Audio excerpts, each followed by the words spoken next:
ఓలా జరంతా ఆవులి జరంతా జరంతా మన వీడియోలో కూడా జరంతా చూడురులా అందరు ఎట్లున్నారు మంచున్నారా అందరు ఎట్లున్నారు అన్నది కామెంట్ సెక్షన్ లో కామెంట్ చేయండి. Welcome to my YouTube channel టుంచి stories and vlogs and welcome to another my new video. నేనైతే లేట్ చేయకుండా ఇటు వీడియో ముచ్చట్లోకి వెళ్ళిపోతా. ఇంకా మీరు కూడా లేట్ చేయకుండా మన వీడియోకి ఒక చిన్న లైక్ ఇచ్చి కొత్త వాళ్ళు ఎవరైనా మన ఛానల్ చూస్తున్నట్టయితే సబ్స్క్రైబ్ చేసుకొని నా పక్కనే ఉన్న బెల్ ఐకాన్ అయితే కొట్టేసేయండి. ఇదైతే సండే రోజు షూట్ చేసిన వ్లాగ్. ఇంకా అప్లోడ్ చేయడానికి అయితే చాలా టైమే పట్టింది. ఇన్ని డేస్ అసలు గ్యాప్ వచ్చింది వీడియోస్కి. అస్సలు గ్యాప్ రావద్దు అనుకున్నాను. 1 వీక్ నుంచి అసలు అయితే లాంగ్ వీడియోస్ ఏం అప్లోడ్ చేయట్లేను. సిచ్యువేషన్ అస్సలు బాగాలేదు, మైండ్ అయితే ఇంక అసలే బాగాలేదు. నిజంగా చెప్తున్నాను, మాకైతే ఎవరిదో దిష్టి మాత్రం ఖచ్చితంగా తగిలింది. అది మాత్రం నాకు క్లియర్ కట్గా అర్థమైపోతుంది. ఒకటెనకాల ఒకటి అయితేనే ఉంది. దెబ్బ మీద దెబ్బ పడుతూనే ఉంది. నిజంగా అసలు హెల్త్ కండిషన్స్ అయితే అస్సలు బాగుండట్లేవు. ఏమో నేనైతే నిజంగా ప్రస్తుతానికి అస్సలు బాగాలేను. నాకు ఈరోజు కూడా వీడియో అప్లోడ్ చేయడానికి కూడా ఇంట్రెస్ట్ లేదు, వాయిస్ ఓవర్ ఇవ్వడానికి కూడా ఇంట్రెస్ట్ లేదు. కానీ ఇంకా ఇన్ని రోజులు గ్యాప్ వచ్చిందిలే, అట్లీస్ట్ ఈ రోజైనా వాయిస్ ఓవర్ ఇద్దామనేసి ఇంక ఇస్తున్నాను. యాక్చువల్లీ నేను వీడియోస్కి వాయిస్ ఓవర్ ఇయ్యక కూడా దగ్గర 20 డేస్ అవుతుంది అనమాట. ఇంతకుముందు ఓల్డ్ వీడియోస్ ఉంటే అవే అప్లోడ్ చేసుకుంటూ వస్తున్నాను.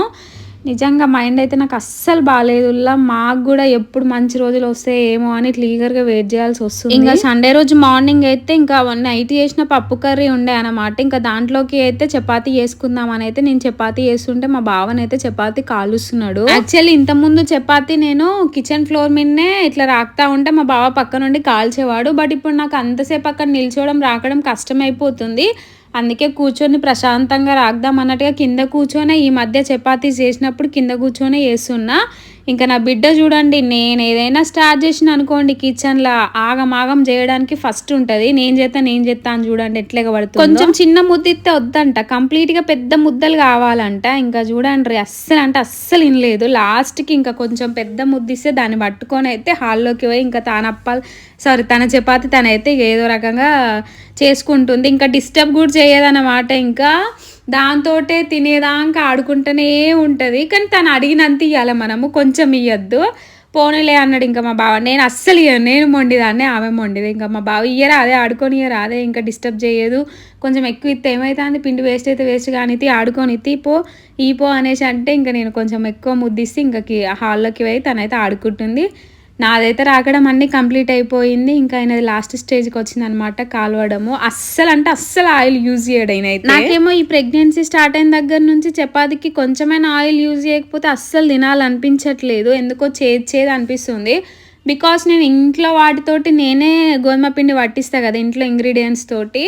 ఇంకా అన్నీ మనం పప్పులు అన్నీ యాడ్ చేస్తాం కాబట్టి కొంచెం ఎంతైనా జొన్నలు ఇట్లా యాడ్ చేస్తాం కాబట్టి ఇంట్లో పిండి కొంచెం జొన్న రొట్టె టైప్ వస్తుంది. ఇంకా దానికి అస్సలే ఆయిల్ యూజ్ చేయకపోతే నాకైతే అసలు తినాలని అనిపించట్లేదు. అందుకే నేను తాల్చేటప్పుడు లైట్గా ఆయిల్ అప్లై చేసి తాలుస్తున్నా. బట్ అది అసలు ఆయిల్ అంటించినట్టు అంటించేసరికి అయినా కూడా అంటే నార్మల్గా ఆయిల్తో చేసిన చపాతీల టేస్ట్ వేరే ఉంటే ఎంతైనా ఆయిల్ యూజ్ చేయకుండా చేసిన చపాతీల టేస్ట్ కూడా వేరే ఉంటుంది. ఇక చూసి ఇలా కిచెన్లో మా పని మేము చేసుకుంటా ఉంటే ఇక్కడ ఉండి ఈమె పని ఈమె చేసుకుంటా ఉంది. గోధుమ పిండితోటి మిసాలు పెట్టుకుంటా. ఈ మధ్యన అయితే అసలు బీభత్సంగా అల్లరి చేస్తుంది. ఎక్కడికైనా బయటికి పోయినా కూడా అసలుకి షాప్స్ ఇంకా ఐస్ క్రీమ్స్ అవన్నీ గుర్తుపట్టి అన్నీ కావాలి అని అంటుంది. ఎంత కాపాడుకుంటూ వచ్చినామో అంత బిస్కెట్ అయిపోతుంది. నిజంగా వాళ్ళకి సర్టెన్ ఏజ్ వచ్చినాక మనం ఎంత ఆపినా కానీ అసలు ఆగరు. వాళ్ళకి ఇది ఐస్ క్రీము ఇది చాక్లెట్ అని తెలిసినాక చిన్నప్పుడే అమ్మో ఏడెత్తాడు ఉంటారు చూసినావా, అప్పుడే నయ్యం. అప్పుడు ఏమనిపిస్తుంది, ఎప్పుడెప్పుడు పెరుగుతారా అనిపిస్తుంది కదా. పెరిగిన కొద్దీ అల్లరి ఎక్కువ అవుతా ఉంటుంది. నాకైతే మొత్తం గార్వమే. ఇంకా వాళ్ళ డాడీదే మొత్తం చెడగొట్టడానికి, ఆమె అల్లరి చేయడానికి మెయిన్ రీజన్ అయితే వాళ్ళ డాడీయే. బికాస్ అసలు బెదిరియమంటే అస్సలు బెదిరియాడు, ఏమన్నా అనమంటే అస్సలే అన్నాడు, ఏమన్నాడు. ఇంకా భయం ఎట్లుంటుంది చెప్పుర్రి. ఆమె ఏది చెప్పినా ఏది చేసినా కానీ దానికి సరే అని అంటాడు. ఇంకేమన్నా అంటే నన్నే అంటాడు. పాపం ఒక్కతే ఉంటుంది, ఏం చేస్తుంది చెప్పు. ఇంక అట్లీస్ట్ కిచెన్ ఐటమ్స్ తోటైనా ఆడుకుంటుంది. కొందరు అయితే ఫోన్ అని టార్చర్ పెడతారని ఇంకా ఏదో ఇక నన్నే అంటాడు అనమాట. మన సమర్థించుకొని వస్తాడు. కొంచెం చపాతి ఇట్లా మాడిపోయినట్టు అయితే చాలు యాక్తూ అని ఉంచుతూ ఉంటుంది పక్కకి. ఇంకా ఫస్ట్ కొంచెం మాడిపోయిన చపాతి పోయేసరికి ఆడ పక్కన పడేసి మంచిది పెట్టు అని నన్ను బెదిరిస్తుంది. అసలు మాకైతే సండే వైబే ఉండట్లేదు. సండే వస్తే చుట్టుపక్కల అందరు మంచిగా నాన్ వెజ్ తోటి ఎంజాయ్ చేస్తూ ఉంటే మేమేమో వాళ్ళు వండిన స్మెల్ని భరించలేక వామిటింగ్స్ చేసుకోవాల్సి వస్తుంది నా పరిస్థితి. ఇంకా ఇప్పుడు కొంచెం బెటర్. స్టార్టింగ్‌లోనైతే ఇంకా ఘోరంగా ఉంటుండే. ఇంకా నేను తినకపోతే ఏంది మీరు తీసుకొచ్చుకోండి. ఇప్పుడు కొంచెం ఇంకా నేను దూరం అప్పుడెట్లా అంటే ఎక్కడిదో ఎవరిదో స్మెల్ 10 ఇళ్ళ స్మెల్ గూడా వచ్చేది నా ముక్కులకి. ఇప్పుడు అట్లా కాదు. జస్ట్ పక్కన వాళ్ళ స్మెల్సే పడట్లేవనమాట, కూరల స్మెల్స్. సో నేను కిందికెళ్తాను, కిందుంటాను, నువ్వు కర్రీ చేసుకో, నువ్వు తినేసేయి, ఎన్ని రోజులని మీరు కూడా తినకుంటూ ఉంటారా అంటే వింటాడా? నా మొగుడు అస్సలు వినడు. లేదు లేదు నువ్వు తింటానే నేను తింటాను, నువ్వు తింటేనే నాకు మంచి అనిపిస్తుంది, ఒక్కడికి తింటే అస్సలు మంచిగా అనిపించదు. ఇంకెవరన్నా ఉన్నా రిలేటివ్స్ ఇద్దరం కలిసి తినేటోళ్ళం, ఒక్కనే తినాలంటే నాకు అస్సలు మంచిగా అనిపించదని అస్సలు తీసుకొచ్చుకోవట్లేదు. అరే మహా ఉంది కదా తీసుకొచ్చుకో, ఒక పావు కిలో మటన్ అయినా తీసుకొచ్చుకొని తినండి అంటే వింటాడా? మొండి మొగుడు అస్సలు వినట్లేడు. ఇంకా పాపం ప్రతి సండే ఏదో అచ్చిరాని కూరలతో తింటున్నాడు. కారం ఉంటే కారం, పెరుగు ఉంటే పెరుగు, తొక్కుంటే తొక్కు, ఏది పడితే అది వేసుకొని తింటాడు పాపం అడ్జస్ట్ అయ్యి. అట్లీస్ట్ వీళ్ళకి కొంచెం స్పెషల్గా చేద్దాం అన్నట్టుగానైతే ఎగ్ రైస్ అయితే ట్రై చేసినాను. ప్రొఫెషనల్గానైతే నేనేం ట్రై చేయలేదు. ఏదో నాకు తోచిన ఈజీగా అనిపించిన ఒక వీడియో సెలెక్ట్ చేసుకొని ఆ వీడియో ప్రకారం అయితే ఇంట్లో ఉన్న వాడితో అయితే చేసినాను. టేస్ట్ ఓకే ఓకే బాగానే ఉంది అనమాట. వాళ్ళైతే హ్యాపీగా తినేసిర్రు. అట్లీస్ట్ కొంచెమైనా ఒక ఉంటుంది కదా, ఎంతైనా వద్దన్నా కానీ ఆయనకు కూడా తినాలి, కొంచెం బెటర్. నాన్ వెజెస్తో తినకపోయినా కానీ ఇట్లాంటి అయినా రెసిపీస్ అప్పుడప్పుడు తినాలని అనిపిస్తుంది కదా. నాతో పాటు ఆయన నోరు కూడా సప్పబడడం, టేస్ట్ బడ్స్ పోవడం ఎందుకు అన్నట్టుగా ఇంకా అప్పుడప్పుడు ఇప్పటి నుంచి ట్రై చేసాం. ఎట్లాగూ ఇప్పుడు కొంచెం అంటే మొత్తానికే వామిటింగ్స్ తగ్గినాయి అని నేను చెప్పాను. ఎప్పుడు వామిటింగ్స్ అవుతున్నాయో తెలియట్లేదు, ఎప్పుడు కావట్లేదో తెలియట్లేదు. వామిటింగ్స్ అయితే అవుతున్నాయి, స్మెల్స్ అయితే ఇంకా పడట్లేవు.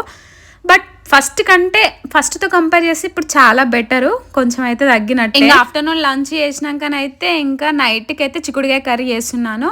యాక్చువల్లీ మా పిన్ని వాళ్ళు అయితే వస్తున్నారు, పిన్ని బాబాయ్ హైదరాబాద్కి వెళ్ళారు. మా మామయ్య వాళ్ళకి గృహప్రవేశం ఉంటే మేము కూడా వెళ్ళాల్సింది. బట్ ఇంకా మా హెల్త్ కండిషన్స్ ఇంకా బాగాలేకపోవడం వల్ల మేమైతే వెళ్ళలేదు. అట్లీస్ట్ మా హస్బెండ్ అయినా వెళ్దామని ట్రై చేసిండు. బట్ ఆయనకు లెగ్ పెయిన్ ఉండడం వల్ల మళ్ళీ ఇంకెక్కువ అవుతుంది. మళ్ళీ మేము నెక్స్ట్ డే అయితే మహాకి అక్షరాభ్యాసం చేపిద్దాం అనేసి అనుకుంటున్నాము. సో మళ్ళీ రిస్క్ ఎందుకు, మళ్ళీ జలుబు అయినా మళ్ళీ కాలు నొప్పి ఎక్కువైనా కానీ ఎందుకు ఇబ్బంది పడడం. అండ్ అక్షరాభ్యాసం కూడా రేపు మిస్ అయితే మళ్ళీ 2 వీక్స్ వరకు మంచి రోజులు లేవంట. అనుకున్న కొద్దీ లేట్ అయిపోతూనే ఉంది. చాలా రోజుల నుంచి అనుకుంటూ పోస్ట్ పోన్ అవుతుంది కదా. అండ్ మేము కూడా మళ్ళీ టోకెన్ తీసుకున్నాం అక్కడ ఆల్రెడీ. ఇంకా అప్పటికప్పుడు డిసైడ్ అయినాం అనమాట. యాక్చువల్లీ మేము నెక్స్ట్ ఫ్రైడే చేపిద్దాం అన్నట్టు ఉంటుండే. బట్ ఇంకా ఫ్రైడే రోజు అయితే చెయ్యరంట వాళ్ళు, మండే రోజే వాళ్ళు కొన్ని డేట్స్ వేసుకున్నారనమాట. ఆ డేట్స్లోనే అక్షరాభ్యాసం చేస్తారంట.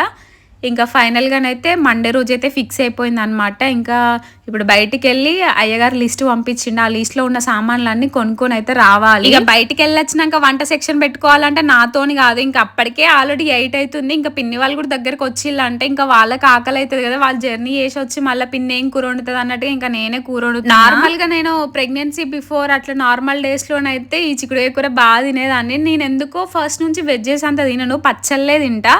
నాన్ వెజ్ ఎక్కువ తినను, వెజ్ కర్రీస్ ఎక్కువ తినను, పచ్చళ్ళు అయితే బాగా తినేదాన్ని. కానీ వెజ్లో మాత్రం ఈ చిక్కుడుగా చాలా ఇష్టంగా తినేదాన్ని. మా మమ్మీ చేసే కర్రీస్ కొన్నే బాగుండేటివి, అందులో ఈ కొన్నే బాగుండేటివి కాదు, మా మమ్మీ చేసేదే కొన్ని కూరలు చేసేది. అందులో ఈ చిక్కుడుకాయ కూర నాకు బాగా నచ్చేది. 1 కిలో 30 రూపాయలు అట చిక్కుడుకాయ. 1/2 కిలో కూర వండితే ఏ ముక్కలకి ఎవరికి సరిపోతుంది చెప్పండి. అది ఫ్రై అయినాక గింతంత అవుతుంది. ఆ టమాటా చిక్కుడుకాయ చేద్దాం అనుకున్నా కానీ మొన్న రీసెంట్గా టమాటా చిక్కుడుకాయ చేసినాను. ఇక మళ్ళీ టమాటాలు ఎందుకులే, ఓన్లీ చిక్కుడుకాయ చేద్దాం అన్నట్టుగా 1 కిలో చిక్కుడుకాయ తీసుకొచ్చి అయితే చిక్కుడుకాయ ఫ్రై చేసిన. టేస్ట్ అయితే చాలా బాగా వచ్చింది నిజంగా. ఇక మొన్ననైతే రీసెంట్గా డ్రై ఫ్రూట్స్ అయితే తీసుకొచ్చిండు. ఇంకా నీకు ఎట్లాగా అలవాటు అయ్యేటట్టు లేదు, నువ్వు ఎట్లాగా అలవాటు చేసుకునేలా లేవు. అట్లీస్ట్ ప్రెగ్నెన్సీలోనైనా డ్రై ఫ్రూట్స్ అలవాటు చేసుకుంటావేమో బేబీ కోసం అని అంటే వామిటింగ్స్ ఏమంటే నార్మల్ ఫుడ్డే తినట్లేవు. ఇంకా ఈ డ్రై ఫ్రూట్స్ ఏం తింటావు చెప్పు, నీకు ఎట్లాగా అలవాట్లేదు, అట్లీస్ట్ నా బిడ్డకైనా అలవాటు చేస్తా అని మహావాడి కోసం అయితే అన్ని డ్రై ఫ్రూట్స్ కొనుక్కొని వచ్చిండు. ఆమె ఏం చేస్తాంది, మంచిగా నానబెడితే తింటాంది బాదం ఒక్కటే, ఇక మిగతా అయితే ఊంచుతుంది. ఇదంతా కథ కాదు, గంత రేటు పెట్టి కొనుకొచ్చి ఊంచితే ఎట్లా అన్నట్టు ఇంకేం చేసినా అంటే వాటిని నానబెట్టి ఇంకా డేట్స్ డ్రై ఫ్రూట్స్ అన్నీ కలిపి నానబెట్టి బనానా వేసి మిక్సీ పట్టించిన అనమాట. నో షుగర్, ఇంకా అందులో ఇంకా షుగర్ ఏం యాడ్ చేస్తాం, అందులో అంజీరు డేట్స్ ఉంటాయి, వాటితోటే స్వీట్నెస్ వస్తుంది కదా. సో అట్లా ఇంకా మా బావ గ్లాసు మహా గ్లాస్ అయితే తాగిలు. నేను తాగడానికి ట్రై చేసిన, బట్ నాకు తాగాలనిపించలేదు. కొంచెం అయితే తాగిన, నాట్ బ్యాడ్, టేస్ట్ తీయగానే ఉంది. అందులో డేట్స్ ఇంకా అదే ఖర్జూరతో స్వీట్నెస్ అయితే వచ్చిందనమాట. ఓకే బాగానే ఉంది. కానీ మా మహాన్ అయితే మంచిగా తాగింది, హ్యాపీగా ఎంజాయ్ చేసుకుంటూ మంచిగా 2 గ్లాసులు అయితే లేపేసి. ఇట్లాంటి మనం తినేటి ఏమైనా ముందు పెట్టినాం అనుకోండి, అవి కంప్లీట్ అయ్యేదాకా మన జోలికి అస్సలు రాదనమాట. ఇంకా నేను హ్యాపీగా పని చేసేసుకోవచ్చు. లిటరల్ ఒక 1.5 hour దాకా తను అది తాక్కుంటూనే ఉండదు, కొంచెం కొంచెం కొంచెం కొంచెం ఇంకా అట్లా తాక్కుంటూ ఎంజాయ్ చేసుకుంటూ ఆడుకుంటూ ఉంటుంది అనమాట. సో ఆ టైంలో మాత్రం మనల్ని అస్సలు డిస్టర్బ్ చేయదు. అందుకే నేను ఏదైనా వర్క్ చేసుకునేటప్పుడు ఖచ్చితంగా తనకి ఇస్తా అనమాట ఏదైనా ఒకటి తినేది. ఇంకా ఇంట్లో పనులైతే కంప్లీట్ చేసుకున్నాం. నేనైతే కర్రీ సెక్షన్ చూసుకుంటే ఇంకా మా బావ బోలు తోమడం, ఇల్లు క్లీన్ చేయడం అట్లాంటి సెక్షన్ అయితే చూసుకుంటున్నాడు. ఇంకా ఇప్పుడు టైం అయితే 8:45 అట్లా అవుతుంది అనమాట. ఇంక ఇప్పుడైతే బయటికి వెళ్ళడానికి అయితే రెడీ అయితే అవుతున్నాము. ఇంకా ఎంతసేపు చేస్తావు చూస్తా, షాపులన్నీ క్లోజ్ చేసినాక బయటకు వస్తావా, 10 వరకే షాప్స్ ఉంటాయి ఇంకెంతసేపు అని ఇక నన్ను అంటున్నాడు అనమాట. అందుకే నాలుగే కొరుక్కుంటే ఇంకా అని అంటాను నేను. దాన్ని అయితే ఇగ్నోర్ చేసేయండి. బ్లాక్ అన్నీ అయితే వచ్చేసేయండి. మేమైతే ఇప్పుడు బయటికి పోతాను. ఎందుకు తెలుసా, మహావాడికి అయితే రేపు అక్షరాభ్యాసం చేపిస్తాను. నాకు ఊకే అన్నప్రసన్నం చేపిస్తాను అనే వస్తుంది. మా పిన్ని వాళ్ళు హైదరాబాద్కి వెళ్ళారు. యాక్చువల్లీ మేము ఇవాళ హైదరాబాద్కి వెళ్ళాల్సింది ఉండే, మా మామయ్య వాళ్ళని గృహప్రవేశం ఉండే. బట్ నాకు ఇంకా హెల్త్ కండిషన్ మీకు తెలిసిందే కదా. సో ఇంకా ప్రెగ్నెన్సీలో జర్నీ అటు ఇటు ఇంకా ఎందుకులే అన్నట్టుగా వెళ్ళలేదు. ఇంకా మా ఆయనకైతే కాలు కుంటుతున్నాడు. ప్లస్ రేపు అనుకోకుండా కోఇన్సిడెంట్గా రేపే ఫిక్స్ అయిపోయింది. బికాస్ ఈ వీక్లో రేపైతేనే మేము వెళ్ళే టెంపుల్లో చేస్తున్నారంట అక్షరాభ్యాసము. మళ్ళీ నెక్స్ట్ వీక్ సాటర్డే ఉన్నదన్నమాట. మేము యాక్చువల్లీ ఏమనుకున్నామంటే నెక్స్ట్ ఫ్రైడే, ఇప్పుడు వచ్చే ఫ్రైడే చేపిద్దాం అనేసి అనుకున్నాము. ఏకాదశి ఉంది ఆ రోజు, దశమియో ఏకాదశియో ఉంది, చేపిద్దాం అనేసి అనుకున్నాము. ఇంకా మా తమ్మునికి మా చెల్లెకి వాళ్ళకి కూడా హాలిడే ఉంటుంది కదా, సాటర్డే సండే వీకెండ్స్ కాబట్టి వస్తారు అందరు మంచిగా అనుకున్నా. కానీ ఇంకెటు కాకుండా రేపే అయిపోయింది. అక్కడ బాబాయ్ ఫోన్ చెప్తాం. హలో బాబాయ్ ఏడా? అవునా, సరే రాండి.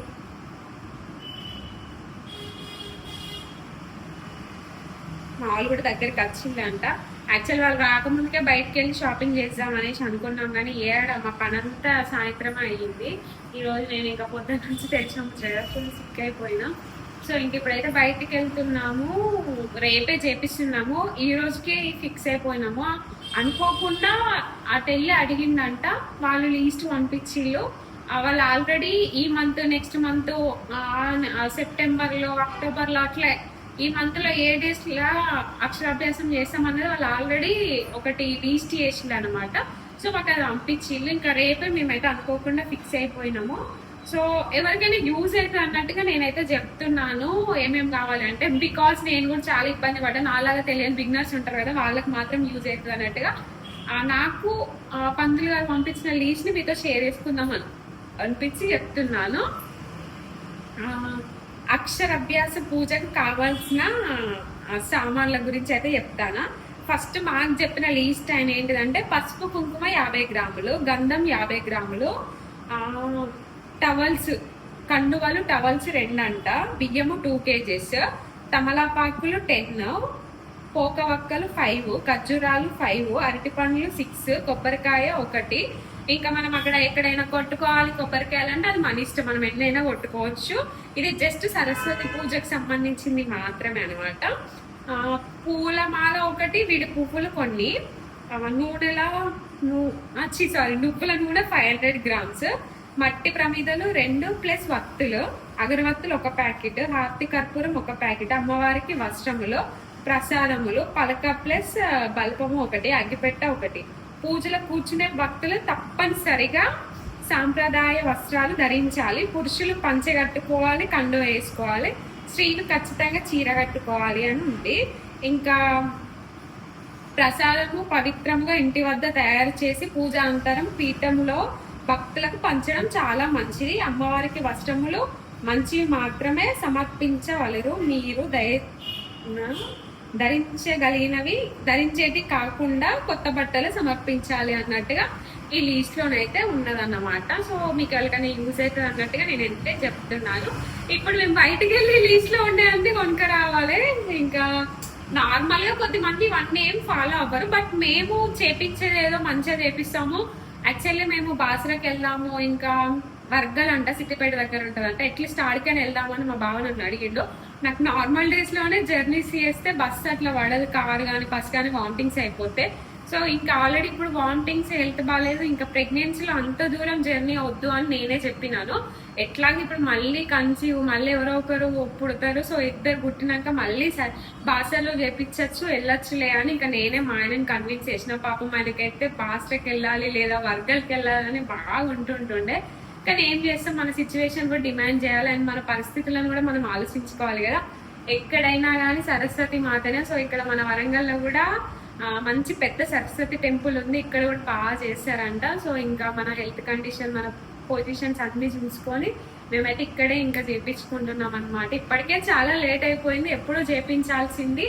బట్ ఇంకా మాకు ఒకటి వెనకాల ఒకటి రావడం, చుట్టూ హెల్త్ కండిషన్స్ బాగాలేకపోవడము, దాంతటి వల్ల ఇన్ని రోజులు పోస్ట్ పోన్ అవుకుంటూ వచ్చింది. ఇన్ కేస్ మాకు హెల్త్ బాగుంటే, నేను కన్సీవ్ కాకుంటుంటే మహాని 3rd బర్త్డే అయిపోయినప్పుడు జూలైలోనే జాయిన్ చేసేవాళ్ళం స్కూల్లో. సో ఇదన్నమాట ముచ్చట. ఇంక ఇప్పుడైతే బయటికి వెళ్ళి కావాల్సినవి అన్ని కొనుకొచ్చుకుందాం. నాతో పాటు మీరు కూడా రండి. ఫోన్స్ వస్తున్నాయి. ఏమైందో తెలుసా వాళ్ళ, ఇంకా నేనైతే పైన వీడియో చేసుకుంటున్నా కదా, మా బావ మహా అయితే కిందికి వెళ్ళిళ్ళు. మా బావ ఫోన్ ఏమో నాకు ఇచ్చిండు. నాకు అసలు తెలియదు, కిందికి పోయేసరికి బండ్లు కిందనే ఉన్నాయి. చూస్తే మా బావేమో లేడు. ఎక్కడ ఎతికినా కానీ ఎక్కడ కనిపించట్లేదు. కింద షాప్స్ ఉంటాయి కదా, షాప్ వాళ్ళని అడిగితే బండి మీద వెళ్ళిళ్ళు ఇద్దరు కలిసి అని చెప్తారు. ఓర్ని బండ్లు ఇక్కడనే ఉండే, ఇంకే బండి మీద వెళ్ళిండు అన్నది నాకు అసలు అర్థమైతలేదు. మస్తు ఘోరంగా టెన్షన్ పడ్డా, ఏడికి వెళ్ళి అటు ఇటు అక్కడ షాప్స్ వరకు. అంటే ఇంకా మా బావ ఏ షాప్స్లోకి వెళ్తాడో అక్కడి వరకు వెళ్ళినా. మెడికల్ షాప్కి వెళ్ళిండేమో అని మెడికల్ షాప్కి వెళ్ళినా. అక్కడ ఒకటి పాలది ఉంటుంది దొడ్లేదు, ఆడికి వెళ్తాడు. ఆడికి గిట్ల వెళ్ళిండా ఏంది అన్నతో మాట్లాడడానికి ఆడికి వెళ్ళలేదు. కొబ్బరి బొండాల దగ్గరికి వెళ్ళిండా, మహాకి ఏమన్నా కొనియడానికి సూపర్ మార్కెట్కి వెళ్ళిండా అని అవన్నీ తిరిగినా ఎక్కడ కనిపిస్తలేరు. నాకు ఘోరంగా టెన్షన్ అవుతుంది, ఎడికి నన్ను వదిలేసాని. ఫోన్ ఏమో ఇక నా దగ్గరనే ఉన్నది. నాకు అసలుకే నేను ఉట్టిగానే టెన్షన్ పడతా. ఇక ఈడ కూర్చుందాము ఎంతసేపు అని అటు ఇటు తిరుగుదామని ఇక మా కిందనే కూర్చున్న షాప్ ఉంటుంది, ఆ షాప్ దగ్గర కూర్చుంటే ఇక మా పిన్ని బాబాయ్ వాళ్ళట వస్తానా అని కాల్ చేసిళ్ళంట. నాకు చెప్పిండట ఆల్రెడీ వాళ్ళని తీసుకురావడానికి వెళ్తానా అని, కానీ నేనే వినిపించుకోలేదు. ఇక 10 minutes కింద కూర్చునే లోపు అయితే ఇంకా పిన్ని బాబాయ్ వాళ్ళు అందరు కలిసి అయితే వచ్చిళ్ళు. యాక్చువల్లీ మా బండ్లు ఇక్కడ పెట్టి మా బాబాయ్ బండి మార్నింగే వాళ్ళని బస్ స్టాండ్కి వస్తే అక్కడికి వెళ్ళి బండి తీసుకొని వచ్చిండంట. సో బాబాయ్ బండి మీద వెళ్ళిండంట. కింద షాప్ అనేది కూడా మా బాబాయ్ బండి లాగే ఉండేసరికి నేను అదే మా బాబాయ్ బండి ఏమో అనుకున్నాను. అక్కడ కన్ఫ్యూజ్ అయినా అనమాట. ఇంకా మొత్తానికైతే పిన్ని బాబాయ్ వాళ్ళు వచ్చిళ్ళు, మేము కూడా షాపింగ్కి వెళ్ళేసి వచ్చినాము. అమ్మవారి చీర తీసుకోవడానికి కొంచెం లేట్ అయింది. యాక్చువల్లీ నా దగ్గర మీషో శారీస్ ఉండే, అవి పెడదామనేసి అనుకున్నా కానీ మళ్ళీ అవి పెట్టడం ఎందుకు వద్దులే అని ఇంకా మా పిన్ని అంటే మళ్ళీ షాప్స్కి వెళ్ళి మళ్ళీ అయితే కొనుక్కొని అయితే వచ్చినాము. బాగుంది కదా, ఇక్కడ గృహప్రవేశం వెళ్ళిన దగ్గర ఇచ్చిళ్ళంట ఇంకా పిన్నికి. సో నాకు కూడా పిన్ని తీసుకొని అయితే వచ్చింది ఒకటి, బాగుంది, భలే క్యూట్ ఉన్నది. ఇక మహా అంటుంది అనమాట, ఆవు ఉంది కదా పెద్దదేమో అమ్మ, చిన్నదేమో పాప అనేసి చెప్తా ఉంది. ఛాన్స్ దాంతో అయితే ఆడుకుంది. సో నెక్స్ట్ రేపైతే ఇంకా మన మహాగడి అక్షరాభ్యాసం వ్లాగ్ అయితే రాబోతుంది. చాలా బాగుంటుంది. పూజ ఎట్లా జరిగింది, ఏంటి, ఏ గుళ్ళో చేపించినామో, ఇంకా ఎన్ని గుళ్ళకి తిరిగినాము ఏంది అన్నది అయితే నెక్స్ట్ వీడియోలో మీకైతే చూపిస్తాను. ఇంకా నేనైతే వచ్చినాక మహాకైతే తినిపిస్తున్నాను. సో ఈరోజు వ్లాగ్ ముచ్చట్లయితే ఇంతేనా. అస్సలు లైక్ చేయడం అస్సలు మర్చిపోకండి. ఇట్లాంటి మోర్ ఇంట్రెస్టింగ్ వీడియోస్ కోసం మన ఛానల్ని సబ్స్క్రైబ్ చేసుకుని పక్కనే ఉన్న బెల్ ఐకాన్ అయితే కొట్టేసేరియా. అంతే వీడియో. Bye bye.